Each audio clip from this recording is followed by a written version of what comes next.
আসসালামু আলাইকুম, সবাই আশা করি ভালো আছেন।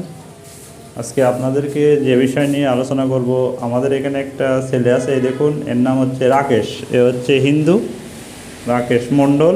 এ কিন্তু একটা মুসলিম মেয়ের সঙ্গে কথা বলে এবং সে মুসলিম মেয়েটা কিন্তু একে অনেক ভালোবাসে, এও ওকে অনেক ভালোবাসে। দেখেন, কথা কিন্তু চলছে, সব সময় কিন্তু কথা চলতেই থাকে। দেখুন, আরও একটা হিন্দু মুসলিমের প্রেম কাহিনী। এর ভিতরে কিন্তু আবার মেয়েও কিন্তু চলে আসছিল একদিন, মানে বাড়ি থেকে পলায়ে চলে আসছিল। এই এ তো হিন্দু, ছেলে হিন্দু, মেয়ে মুসলিম।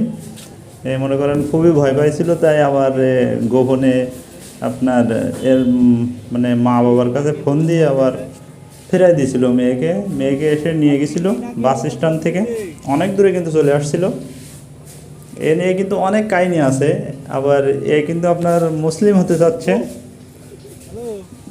মেয়ে যদি একে বিয়ে করে বা ফ্যামিলি থেকে যদি মেনে নেয় তাহলে মুসলিম হবে, এরকম একটা চিন্তা ভাবনা কিন্তু এই ছেলের মাঝে আছে। এখন আমি আপনাদের মতামত চাচ্ছি, আপনারা কে কীভাবে দেখছেন সেটা অবশ্যই কমেন্ট করে জানাবেন। দেখুন, সবসময় কিন্তু কথা বলতেই থাকে, যখনই সুযোগ পায় তখনই কিন্তু কথা বলতে থাকে। আমি কিন্তু একে অনেকভাবে বুঝাইছি যে এটা মানে ঠিক না, বা অনেক সমস্যা হইতে পারে দুই ফ্যামিলি থেকে। একেও বুঝাইছি আমি যে মেয়ের সঙ্গে কথা বলে, সে মেয়ের সঙ্গেও কিন্তু আমি কথা বলছি, কিন্তু মেয়েও ছাড়তে নারাজ, এও ছাড়তে নারাজ। এখন দেখা যাক কত দূর যায় এই প্রেম কাহিনী। আমি যতদিন মানে এর সঙ্গে আসি আপনাদেরকে আপডেট দেওয়ার চেষ্টা করব, কখন কি ঘটনা ঘটে, কখন পালিয়ে যায়।